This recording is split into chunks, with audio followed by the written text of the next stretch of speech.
Would you welcome, please, man of the moment, Sam Mendes.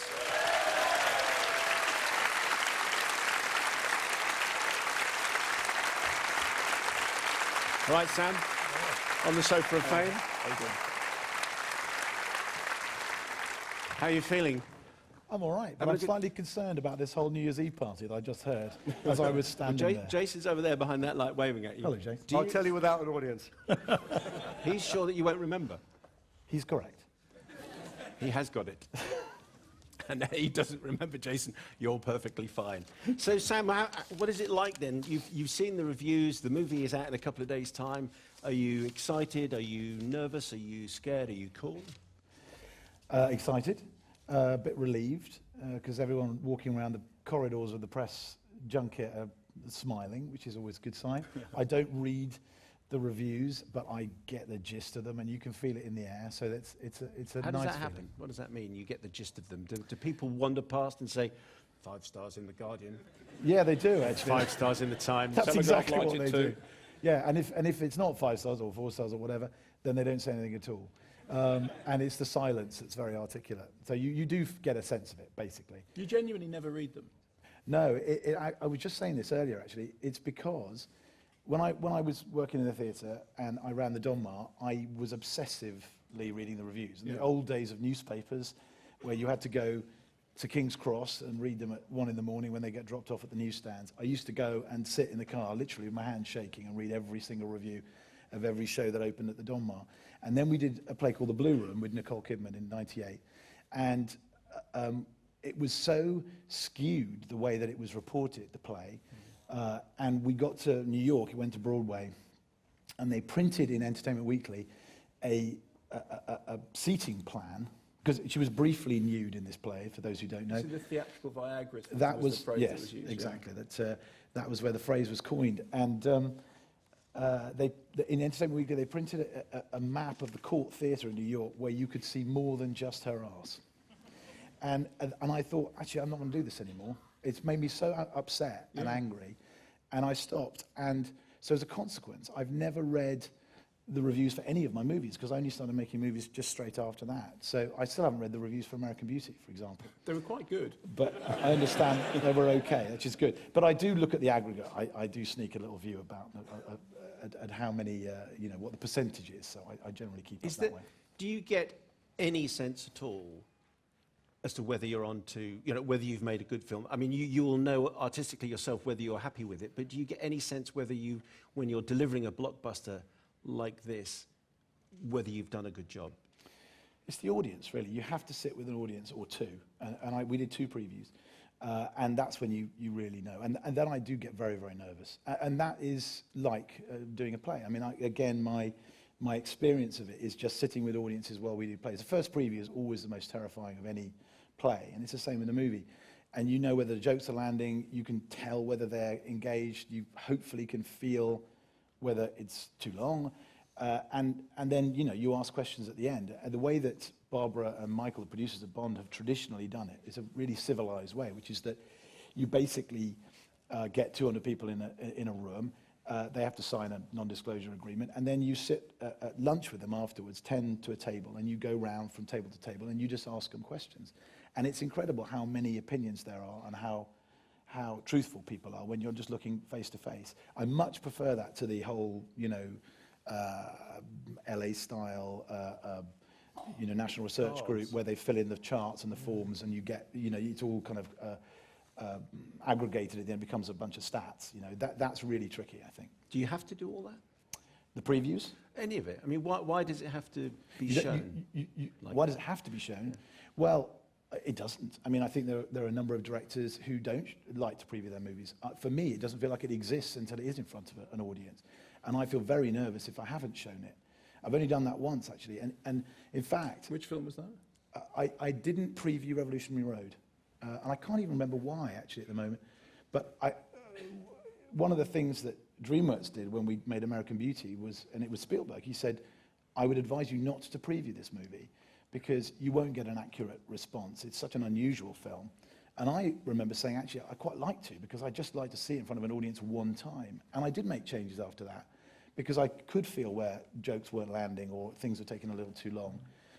So for me, it's kind of, that's the birth of the film. Have you ever done the Stanley Kubrick thing of going into a cinema, a local cinema that was playing your film, just going in anonymously and sitting at the back and watching it play? Absolutely, yeah. And that is a real thrill. Well, I mean, it can be. You know, I remember, I did that with American Beauty. I did it with Skyfall. I did it with the IMAX, the BFI. And that was a huge thrill, absolutely jammed. And in a way, I mean, you know, look, however much you think the preview audience is a real audience, it's not really. They know that you're there, the first audience to see the movie. And so they're tense and they're over-scrutinizing story because they think they're going to be asked about it afterwards and they're worried that they're going to miss something. So they second-guess it a little bit. So you never really see it with an honest audience unless you do walk in the back of a proper, you know, cinema and they're not aware you're there and they don't feel that they're in any way important. They're just there to enjoy it. And what did you learn from the screening of which Spectre? I learned that the story was fundamentally clear, except for 2 or 3 points, which I can't reveal now because most of the people in this cinema haven't seen it, and I wouldn't want to ruin it. But it was very useful, and I definitely went in. I think they're most useful when you go in asking specific questions. And, you know, did you understand that? You know, is that clear? Does that go on too long? You know, did you believe that relationship? You know, and they'll answer you very clearly if you lead them to it. And so I did, and I felt that they were very clear on a number of points, and I made some changes, significant changes after that. In the interview with Daniel Craig, which we're going to show about 10 to 4 a bit later on, he certainly suggests that you were still editing on Saturday. Yeah, I wasn't editing on Saturday, but I did finish the movie on Saturday. And that's exactly, weirdly, the same time scale as I made Skyfall. I finished on a Saturday, and it came out, or rather, the press screening was on a Wednesday, so it was exactly the same. And on Saturday, I was tweaking various sound effects. And what did you do? What did you do on Saturday? Then you thought, no, that's it, I'm now finished. If you really want to know, I was staring at a particular shot right at the beginning of the movie as Bond and a girl are entering an elevator. And I felt it was glitching because I had sped up the shot. And there was, in fact, a couple of tiny glitches in the visual effect rendering of that shot, which I think I'm not giving away when I say it's actually a 4.5-minute shot. Touch of evil. Movie. A touch of, thank you very much. As a compliment. So, and that was what I was looking at. And I was also tweaking a couple of lines of ADR that I felt sounded like ADR. So, you know, I was right up to the last minute. Did you just want to explain ADR? Another 2 weeks. Could you just explain ADR? ADR is dialogue replacement. In other words, it's when you've not got a clear take, audio take of the line, and so the actor comes into a studio later on and re-records that line, and you have to drop it in. So it has to be perfectly in sync with their lip movements, but also it has to sound like it exists and lives and exists in the space with the scene, and that's often the most difficult thing.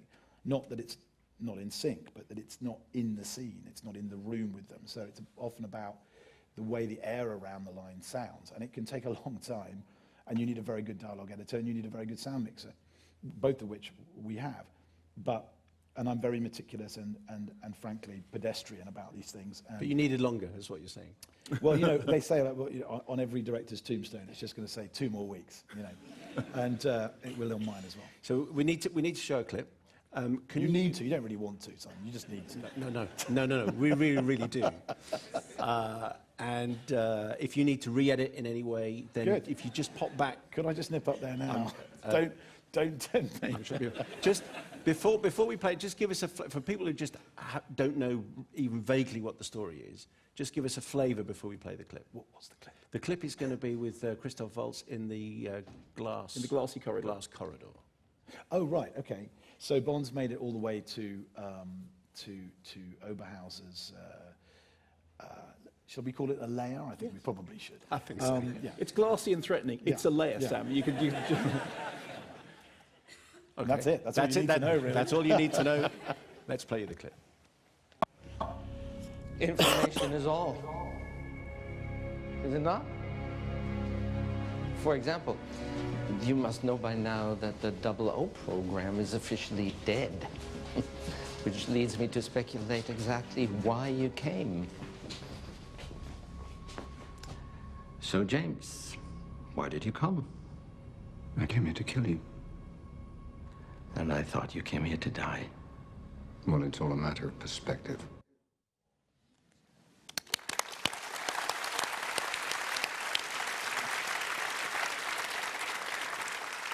Not sure that the ADR was quite 100% there. It was a little out of sync. I'm glad it was playing on the radio. Did you watch that and enjoy it, or did you watch it and criticise it in your head? Well, it was out of sync. It makes me literally... I can't say what it makes me want to do.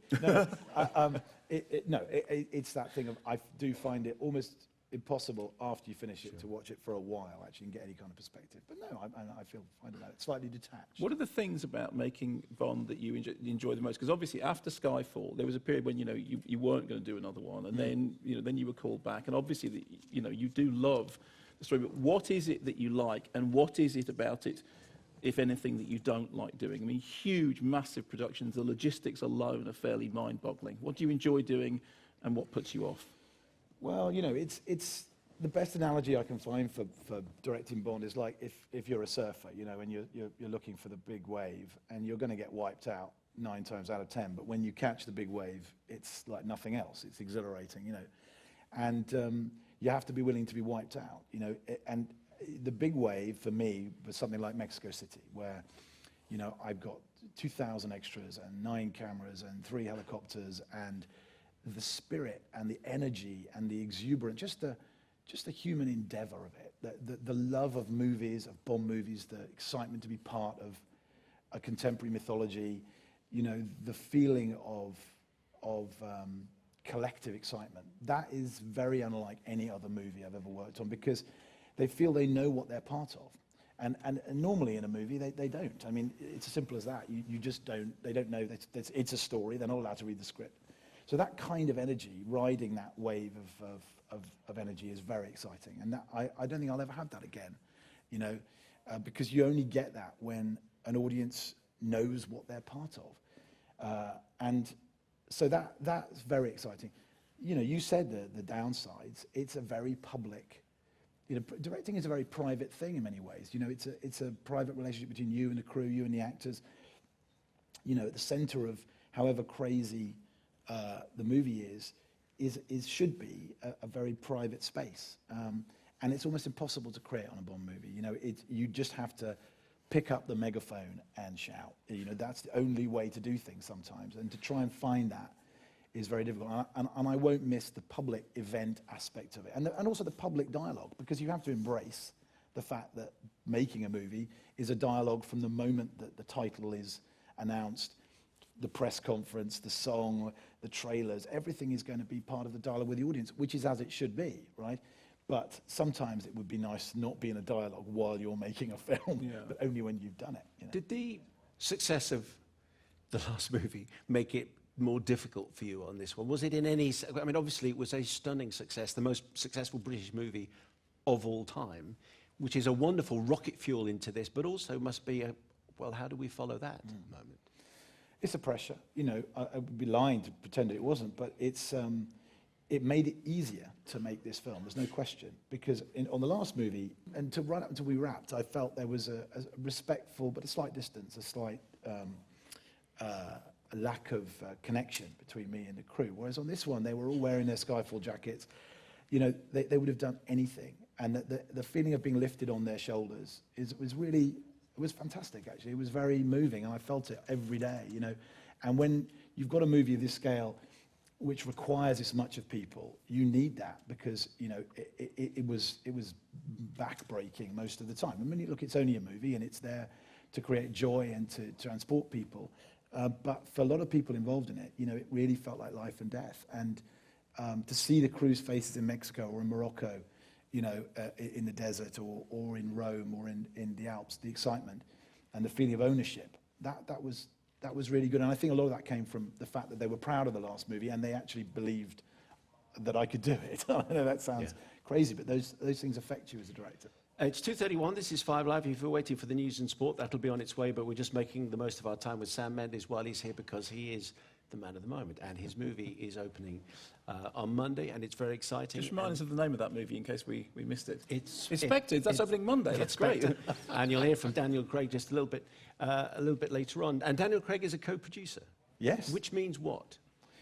Well, he's kind of been a co-producer. He's been a producer on all the movies of sorts. He's very, very involved in the bits that are not to do with him.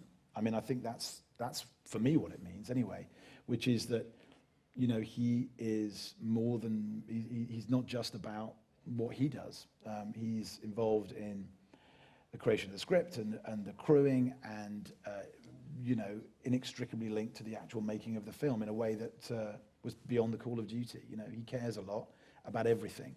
I think it was it was acknowledgement of the work that he'd done over the last 10 years that made Barbara and Michael give him that credit. When you say input in the script, I mean, often, I mean, what does that mean? Do you mean there are lines in there that he wrote himself, or it's to do with the shaping of the script? What does input in the script from an actor's point of view mean? It's to do with the shaping of the script, you know, seeing it at a very early stage, having input, and it's often story points, and then right the way down to having the freedom. And I was, you know, we were definitely in sync on this movie because, you know, we'd been through the last movie together and we had a working relationship that felt like we were picking up where we left off. And I said to him right at the beginning, if you think of something, try it. Just try it. Don't talk to me about it, ask me about it, just go for it. And there was a lot of stuff that was improvised on the day, lines that came to him, moments. And sometimes he would do it slightly uncertainly, and I would say, that's great. You know, now say it so I can hear it. I mean, it's a great line. His instinct about it, you know, you've played a role for 10 years, you have a sense of what might not work. The worst thing that can happen is doesn't work, and I say, oh, no, you know. And often he would say, oh, that was rubbish, you know, I'm not going to do that again, and he would know already. But that's the thing you wouldn't expect on a production that big, that there is space for improvising or, you know, changing things around on camera. You would think that because it's such a big production, by the time you get to the set, everything is locked, everything is set. But it sounds like you have quite a sort of a free-form relationship when you're actually there. Who was it said? It was it James Brown? You probably know this. Who said, "Keep it loose, but keep it tight." You know, and I think that's what you feel. You want to create a shape that can support you, but when you're actually in front of the camera, you need to be free. Any actor needs to be free. You can't just be held to every full stop and comma. But I was also inspired by. I remember watching, probably as a kid actually, or certainly much before I'd made movies, an interview with Spielberg about Indiana Jones, where he said, we made a lot of that stuff up on the day. You have to stay free because, you know, a lot of what makes you laugh there, I mean, famously, the moment where Indy pulls out a gun and shoots the guy who's coming at him with a sword was done on the day because Harrison was injured. And that sort of thing does happen a lot. In fact, there's a whole section of the opening sequence that happened because Daniel did his knee and couldn't run. And I had 10 minutes to work out an alternative version of events, and it involved 60 Mexican cops, and I said to my first AD, Michael Lerman, I said, find me 60 cops. He said, you didn't want any cops. We haven't got any background cops. I said, find me real cops. You know, you become a sort of, you know, mad I'm person. Sam Mendes, don't exactly, you know who I am? Exactly. Give me 60 Mexican cops now. Like this. And sure enough, there they were, you know, looking slightly alarmed and sweaty. And I lined the streets with them, and it made sense of them walking through that section rather than running.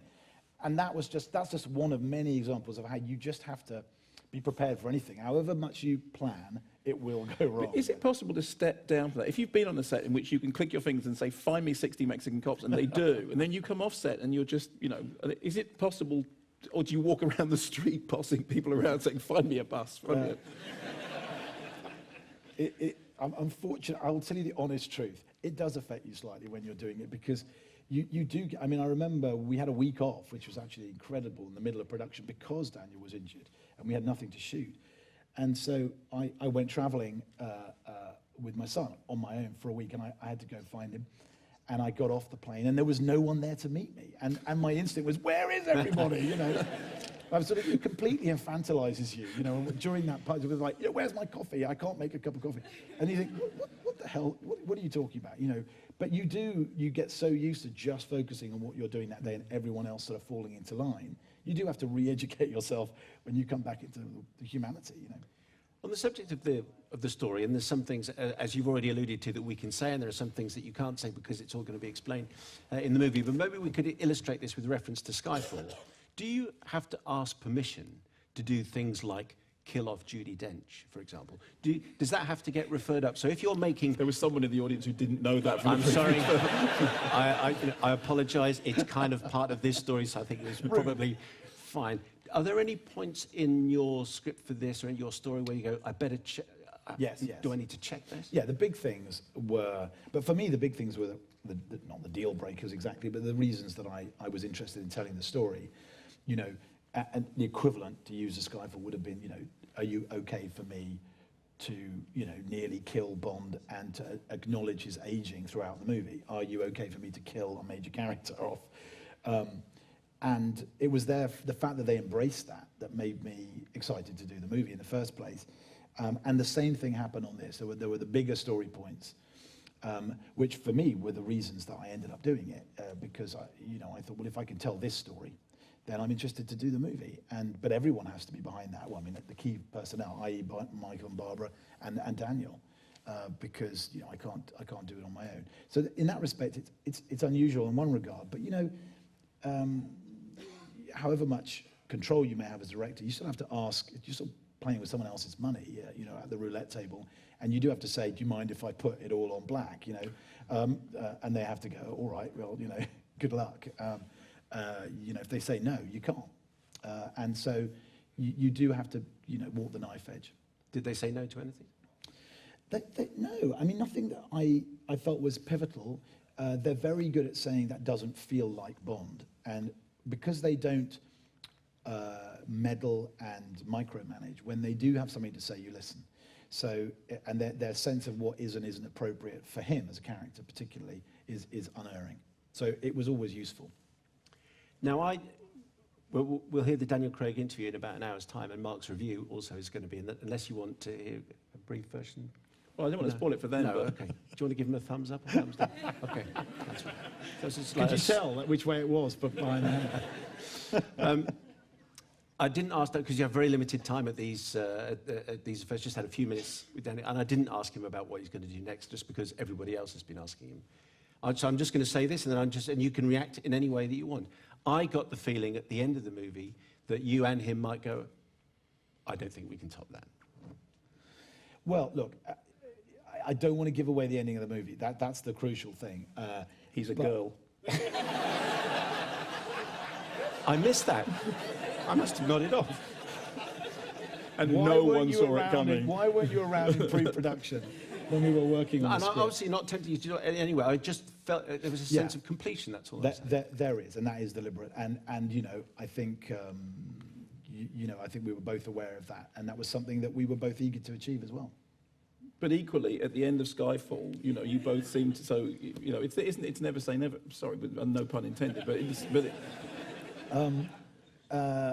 True, and I made the mistake last time of answering at exactly this stage when I was exhausted and had no distance on it, and so of course I'll say what I should have said then, which is I'll let the movie play out and take 6 months and all that kind of stuff. But I felt very possessive of the characters we created in Skyfall. I felt very possessive of M and Moneypenny and Q, and that we'd brought those people on board, and I wanted to tell the second half of their story and the second half of Bond's story, and I felt we'd teed it up. And that was really one of the things that I wanted to play out in this movie. It's tonally, I think, a very different film, very deliberately so. It's apples and oranges. I loved Skyfall, but I felt there was a choice. Do you want to make the same kind of movie again, tonally, or do you want to make something completely different? And this is a much more, I think, I hope, flamboyant film, more mischievous, more varied in tone, and that was entirely deliberate, and it's something that I think both Daniel and I really love doing. Well, in my opinion, it's completely fabulous, and you'll hear what Mark thinks in the next hour. Ladies and gentlemen, Sam Mendes. Thank you, Sam.